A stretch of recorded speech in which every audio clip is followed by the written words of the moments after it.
Hello बच्चों। Preparation of halo alkanes है ना। उसमें अपन ने और दो मेथड ऑफ प्रिपरेशन तो अपन ने देख लिए। Now we start third method of preparation from alcohol.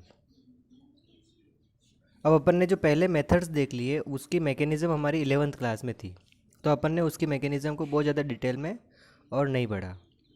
लेकिन अब जो मेथड्स ऑफ प्रिपरेशन है वो आपके लिए नई है, तो उनकी मैकेनिज़्म भी अपन देखेंगे और जिनकी डिटेल देखनी होगी उनकी डिटेल मैकेनिज़्म भी अपन पढ़ने वाले हैं।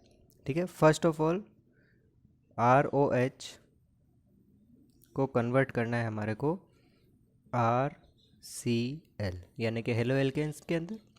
अब यहाँ पर अपन कुछ रिएजेंट्स लेंगे और उन रिएजेंट्स से अपन एल्कोहल से क्या बनाएंगे, हेलो एल्केन्स की मेथड ऑफ प्रिपरेशन करने वाले हैं। सबसे पहला जो रिएजेंट मैं लूँगा वो लूँगा कंसनट्रेट HCl प्लस और इसके साथ में लूँगा एनहाइड्रस ZnCl2। Anhydrous ZnCl2। ठीक है। एनहाइड्रस का मतलब जिसके पास वाटर के मॉलिक्यूल्स नहीं होंगे उनको बोलेंगे अपन एनहाइड्रस ZnCl2। ठीक है। अब ये जो रिएजेंट है इस रिएजेंट को हम ल्यूकास रिएजेंट भी बोलते हैं या ल्यूकस रिएजेंट। ठीक है। ये हमारे एग्जाम में ल्यूकस टेस्ट के नाम से भी आता है, तो ल्यूकस टेस्ट भी अपन पढ़ने वाले हैं। ल्यूकस टेस्ट कैसा होता है, कौन कौन एल्कोहल्स देते हैं, कौन एल्कोहल्स नहीं देते हैं, ये भी हमारे को बहुत सी बार पूछते हैं। ठीक है। तो फर्स्ट जो अपन रिएजेंट पढ़ेंगे उसको अपन ल्यूकस रिएजेंट के नाम से और जान रहे हैं। सेकंड जो रिएजेंट अपन लेंगे वो लेंगे PCl5। ठीक है। अब इस PCl5 की मैकेनिज्म अपन देखने वाले हैं। जब सॉलिड होगा तब उस PCl5 की मैकेनिज्म अलग होगी, जब गैस में अपने को अवेलेबल होगा तो उसकी मैकेनिज्म अलग होगी, ये अपन देखेंगे। ठीक है। यहाँ से भी बहुत सारे क्वेश्चन अपने को पुट होते हैं। प्रोडक्ट सेम रहता है, RCl ही बनेगा। इनके जो बाई प्रोडक्ट बनेंगे वो बाई प्रोडक्ट्स भी सेम रहते हैं, लेकिन मैकेनिज्म में थोड़ा सा डिफरेंस होगा, उसकी स्टीरियो केमिस्ट्री के अंदर थोड़ा सा डिफरेंस होगा, वो अपन देखने वाले हैं। थर्ड रिएजेंट अपन लेने वाले PCl3, फास्फोरस ट्राइक्लोराइड। ठीक है। और फोर्थ रिएजेंट अपन लेंगे SOCl2। ठीक है। ये जो SOCl2 है ये बेस्ट मेथड ऑफ प्रिपरेशन माना जाता है। क्यों मानते हैं, कैसे मानते हैं, ये अपन मैकेनिज्म देखेंगे और उस समय रिएक्शंस देखेंगे तब अपन बताएंगे। और अपने को ये ध्यान रखना है कि SOCl2 को डार्जन रिएक्शन के नाम से अपन पढ़ने वाले हैं। देखो अब यहाँ से नेम रिएक्शंस भी स्टार्ट हो गई। ल्यूकस रिएजेंट बोलेंगे तो अपने ये अपने को ये रिएक्शन लिखनी पड़ेगी, है ना। PCl5 में दो तरह की मैकेनिज्म अपने को देखनी है। SOCl2 को डार्जन रिएक्शन अपन बोल रहे हैं और ये बेस्ट मेथड ऑफ प्रिपरेशन के नाम से भी, तो अपन लिख देते हैं यहाँ पर बेस्ट मेथड ऑफ प्रिपरेशन। याद रह जाएगी बात। ठीक है। तो ये रिएजेंट्स हैं, उन रिएजेंट से अपन एल्कोहल से क्या बनाएंगे, हेलो एल्केन्स की प्रिपरेशन और करने वाले हैं। ठीक है। सबसे पहला उठाते हैं अपन ल्यूकस टेस्ट या ल्यूकस रिएजेंट। ल्यूकस रिएजेंट की रिएक्शन को अगर अपन कहें तो ROH रिएक्शन किसके साथ होगी, तो कंसनट्रेट HCl के साथ। ठीक है। और अपन एरो के ऊपर लिख देते हैं एनहाइड्रस ZnCl2। दोनों का जो कंबाइन होगा इस कॉम्बिनेशन को बोलते हैं अपन ल्यूकस रिएजेंट। ठीक है। और रिएक्शन किसके साथ होगी, HCl के साथ। और ZnCl2 को अपन ने एरो में लिखा है, इसका मतलब ये क्या हो गया, हमारा एक कैटलिस्ट हो गया जो हमारे को रिएक्शन के एंड में वापस से मिलने वाला है। रिएक्शन होगी RCl और साथ में निकल जाएगा H2O। ठीक है। रिएक्शन बैलेंस है अभी तो, लेकिन बहुत सारी रिएक्शंस को अपन ऑर्गेनिक केमिस्ट्री के अंदर बैलेंस करके नहीं लिखेंगे, आपको उसको रिएक्शंस को बैलेंस करके लिखनी है। ठीक है। मैकेनिज्म समझ लेते हैं और कुछ एग्जांपल्स के बारे में बातचीत कर लेते हैं। मैकेनिज्म क्या मैकेनिज्म होगी, अपन जानते हैं ROH की स्ट्रक्चर में ऑक्सीजन के ऊपर क्या है, एक्स्ट्रा लोन पेयर है प्लस ZnCl2। क्लियर। सबसे पहले क्या होगा, ऑक्सीजन का जो लोन पेयर है वो जिंक को डोनेट होगा, जिंक के साथ बॉन्ड बनेगा। ठीक है। अब ऑक्सीजन का लोन पेयर अगर चला जाएगा तो उस कंडीशन में ऑक्सीजन के ऊपर क्या चार्ज आ जाएगा, पॉजिटिव चार्ज। एक एक्स्ट्रा लोन पेयर है ये, ZnCl2 के साथ बाइंडिंग हो गई, इलेक्ट्रॉन दिया तो जिंक के ऊपर आ गया नेगेटिव चार्ज, और यहाँ कौन लग रहा है हमारा, हाइड्रोजन ऑलरेडी लग रहा है, और ये दो लोन, एक लोन पेयर। क्लियर। अब नेक्स्ट स्टेप के अंदर क्या होगा, ऑक्सीजन हमारा मोर इलेक्ट्रोनेगेटिव एलिमेंट है, और मोर इलेक्ट्रोनेगेटिव एलिमेंट के साथ में और पॉजिटिव चार्ज लगा रखा है, इसका मतलब ये हाईली अनस्टेबल है, और उस हाईली अनस्टेबल होने के कारण से ऑक्सीजन को अब और किसकी ज़रूरत पड़ेगी, इलेक्ट्रॉन्स की ज़रूरत पड़ेगी, और इलेक्ट्रॉन्स कौन देगा, तो ये आर ग्रुप देगा। आर ग्रुप क्या करेगा, अपने इलेक्ट्रॉन्स को ऑक्सीजन को डोनेट करेगा। अब जब ऑक्सीजन को डोनेट करेगा तो यहाँ से बॉन्ड की ब्रेकिंग हो जाएगी, पॉजिटिव चार्ज आर के ऊपर चला जाएगा, तो ये बन गया आर प्लस। ठीक है, और साथ में कौन निकल रहा है हमारे को, ZnCl2 और OH, ZnCl2। बताओ नेगेटिव चार्ज जिंक का तो खत्म हुआ ही नहीं अभी तक, नेगेटिव चार्ज तो है ही है, और OH के ऊपर जो ऑक्सीजन है इसका नेगेटिव चार्ज खत्म हो गया, तो यहाँ क्या लिख देंगे अपन, OH। अब यहाँ समझने वाली बात क्या है, तो देखो हमारे को क्या मिल रहा है, तो यहाँ कार्बोकेटाइन इंटरमीडिएट की फॉर्म में बन रहा है। क्या बन गया है, कार्बोकेटाइन इंटरमीडिएट। हो सकता है कुछ पार्ट इसके आपको नज़र नहीं आ रहा हो, जैसे ZnCl2 का नज़र नहीं आ रहा है, तो मैं कैमरा इधर ले जाऊंगा तो ये समझ में आ जाएगा। ठीक है, मैं साथ साथ बोलते भी जा रहा हूँ। कार्बोकेटाइन इंटरमीडिएट बन रहा है, और जब कभी भी कार्बोकेटाइन इंटरमीडिएट बन रहा है और रिएक्शन में अगर अपन समझें तो बताओ, रिएक्शन में OH जा रहा है और उसकी जगह पर Cl माइनस आ रहा है, यानी कि एक न्यूक्लियोफाइल जा रहा है और दूसरा न्यूक्लियोफाइल आ रहा है, और रिएक्शन की मैकेनिज्म अगर हमारे को पूछेगा तो बताओ कौन सी हो गई, तो न्यूक्लियोफिलिक सब्स्टिट्यूशन रिएक्शन हो गई। अब हमारे को बोले कि ये SN1 है या SN2 है, तो हम कहेंगे कार्बोकेटाइन इंटरमीडिएट बन रहा है, तो वो तो हमारा SN1 के अंदर ही बनता है, तो रिएक्शन की मैकेनिज्म कैसी हो गई, ये ध्यान रखना, SN1, याद रह जाएगी बात। और कार्बोकेटाइन बन रहा है, इसका मतलब अब यहाँ पर वापस से वही बात आ गई, if possible then rearrangement will takes place. Okay, अब नेक्स्ट स्टेप के अंदर क्या होगा, एक हमारा R प्लस पड़ा हुआ है, एक हमारा ZnCl2 पड़ा हुआ है, तो उस कंडीशन में अब ये वापस से रिएक्शन करेंगे और यहाँ से टूटेगा HCl, यहाँ से बॉन्ड की ब्रेकिंग होगी, H के ऊपर पॉजिटिव चार्ज, Cl के ऊपर नेगेटिव चार्ज, है ना। अब ये नेगेटिव चार्ज वाला R के साथ जुड़ेगा तो हमारा बन गया RCl। ठीक है, और ZnCl2 में से और ये रिएक्शन होगी तो क्या मिल जाएगा हमारे को, ZnCl2 बाहर हो जाएगा, और H प्लस जाकर किसके साथ, H2O के साथ, यानी कि ये जो नेगेटिव चार्ज है वो ऑक्सीजन OH के ऊपर चला जाएगा, ZnCl2 फ्री हो जाएगा, ये ZnCl2, और यहाँ से OH माइनस और यहाँ से H प्लस जुड़ के क्या बना देगा, H2O।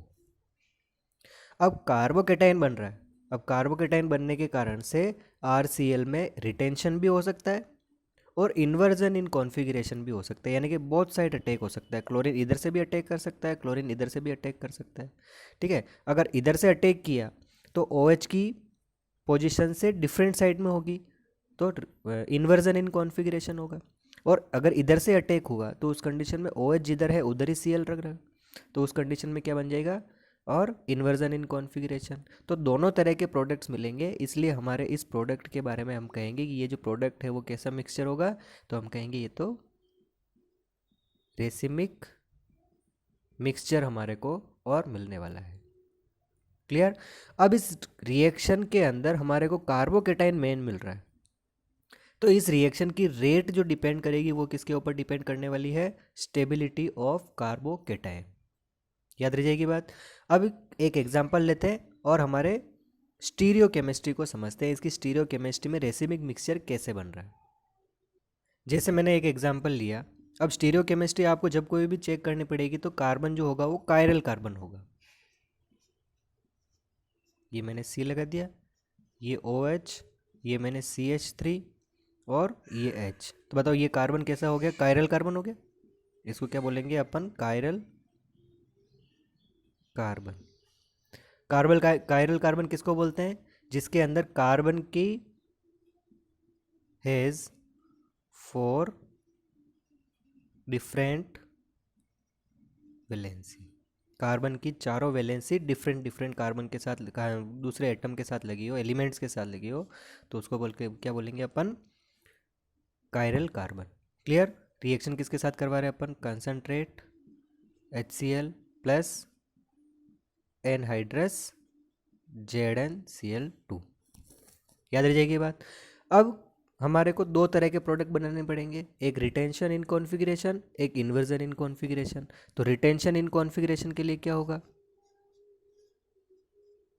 ये CH3, ये H, और जिधर से OH लगा हुआ उसी कार्बन उसी तरफ से हमारे को क्या लगाना पड़ेगा? क्लोरीन। तो ये क्या बन गया हमारा?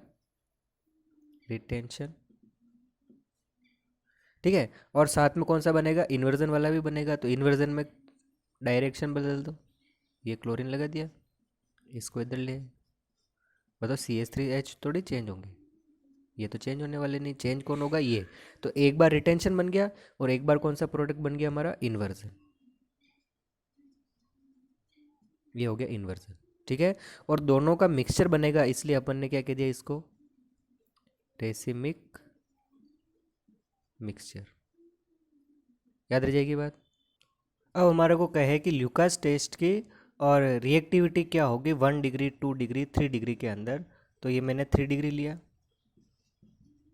एक में 2 डिग्री लेता हूँ और एक में 1 डिग्री। तो ल्यूकास टेस्ट की रिएक्टिविटी के लिए क्या कहेंगे? 3 डिग्री ज़्यादा देगा क्योंकि कार्बोकेटाइन बन रहा है, याद हो तो। और उसके बाद में ये इसका ऑर्डर ऑफ रिएक्शन हो जाएगा कि हम क्या कहेंगे अपन? 3 degree is more reactive than 2 degree and 2 degree is more reactive than 1 degree. याद रह जाएगी बात। अब ल्यूकास टेस्ट क्या होता है? तो ल्यूकास टेस्ट के अंदर ROH रिएक्शन होगी concentrate HCl and anhydrous ZnCl2। क्या मिलेगा हमारे को? RCl। अब ये RCl जो बनता है वो वाइट PPT का होता है, ये टेस्ट बता रहा हूँ मैं ना, वाइट PPT। तो ये वाइट PPT हमारे को टेस्ट ट्यूब के नीचे नज़र आ जाएगी और हम क्या कहेंगे कि ये जो एल्कोहल है वो ल्यूकास टेस्ट दे रहा है। अब ये 3 डिग्री 2 डिग्री और 1 डिग्री में कैसे टेस्ट होते हैं, कैसे अपन आइडेंटिफाई करते हैं? तो वो अगर हमने 3 डिग्री एल्कोहल ले रखा है और ऊपर लिख दिया अपन ने ल्यूकास रिएजेंट, तो उस कंडीशन में ये RCl बनाएगा और इसकी जो वाइट PPT होगी वो इमीडिएटली बन जाएगी, फटाफट से बन जाएगी, इमीडिएटली, तुरंत बन जाएगी। ठीक है। अगर अपन ने 2 डिग्री एल्कोहल ले रखा है और ल्यूकास रिएजेंट दे रहे हैं तो वाइट PPT तो बनेगी लेकिन कुछ देर के बाद मिलेगी, आफ्टर 5 to 10 मिनट। ठीक है। 5 to 10 मिनट्स के बाद में हमारे को क्या नज़र आने लग जाएगी? और वाइट PPT हमारे को नज़र आने लग जाएगी। ठीक है। अगर आपने 1 डिग्री एल्कोहल ले रखा है तो आपके NCERT में दे रखा है कि वो ल्यूकास टेस्ट देता है, लेकिन अपन क्या सीख रहे हैं? ये ल्यूकास टेस्ट नहीं देता। एक चीज़ और मेंशन कर देते हैं यहाँ पर, no white PPT at room temperature. Room temperature के ऊपर ये वाइट PPT नहीं देता है, इसलिए अपन थोड़ा सा क्या करेंगे? उसको गर्म करेंगे। तो गर्म करने के बाद और ये वाइट PPT देता है। तो इस तरीके से 3 डिग्री 2 डिग्री और 1 डिग्री में अपन क्या करते हैं और इसको डिफ्रेंशिएट कर सकते हैं कि 3 डिग्री है तो इमीडिएटली हमारे को वाइट PPT मिल रही है, 2 डिग्री है तो थोड़ी देर के बाद मिल रही है, और 1 डिग्री है तो रूम टेम्परेचर पर तो नहीं मिल रही लेकिन बाद में वो अवेलेबल हो रही है। ठीक है। अब मैं क्वेश्चंस देता हूँ, वो क्वेश्चंस को सोल्व करना।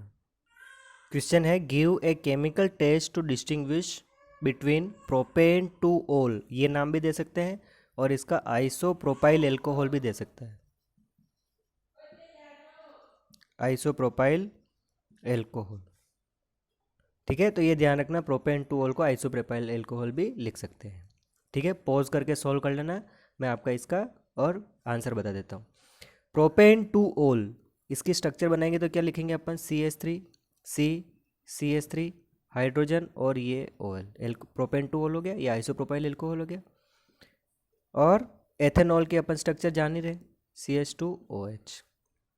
डिग्री पकड़ो तो अपन कहेंगे ये 2 डिग्री है, ये 1 डिग्री है, तो टेस्ट कौन देगा, तो अपन बोलेंगे ल्यूकस रिएजेंट लो, इसके साथ भी ल्यूकस रिएजेंट लो, और हम कहेंगे white PPT observed in 5 to 10 minute.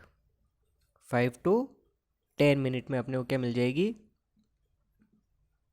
After 5 to 10 minute white PPT.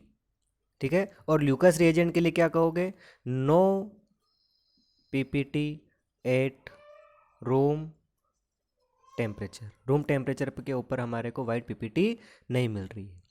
ठीक है, अब बच्चे क्या करते हैं, आइसोप्रोपाइल एल्कोहल लिखा उसकी रिएक्शन लिख के आ जाते हैं, और एथेनॉल लिखा उसकी रिएक्शन लिख के आ जाते हैं। भाई ये रिएक्शन आपको पता है, लेकिन आपको क्या कह रहा है वो, केमिकल टेस्ट। तो केमिकल टेस्ट में हमारे को ऑब्जर्वेशन बताना पड़ेगा, है ना। अपन करके सही आते हैं, रिएक्शन पूरी लिख के आते हैं, लेकिन उसको क्या चाहिए, वाइट पीपीटी लिखा हुआ नजर आना चाहिए, और डिस्टिंग्विश कैसे किया वो अपने को पता लगना चाहिए। तो आंसर सही होते हुए भी हमारी मार्किंग नहीं मिल पाती है। तो उसके पीछे रीज़न क्या है, आपको सिंपल सा आइसोप्रोपाइल एल्कोहल बनाओ, एथेनॉल बनाओ, और उसका ऑब्जर्वेशन लिखो। ये क्लियर। यहाँ पर रिएक्शन नहीं भी लिखोगे तो भी चलेगा, क्योंकि उसने क्या पूछ रखा है, केमिकल टेस्ट। ये एनसीईआरटी और बोर्ड में आया हुआ क्वेश्चन है। क्लियर, सीबीएसई बोर्ड में आया हुआ क्वेश्चन है। क्लियर, अगला क्वेश्चन देखें। Which of the following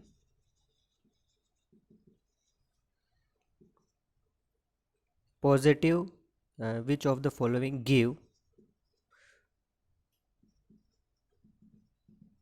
positive Lucas test. 3-4 structure बनाता हूँ, CH3CH2OH, CH3CHOH, CH3। ये एक मैंने बनाया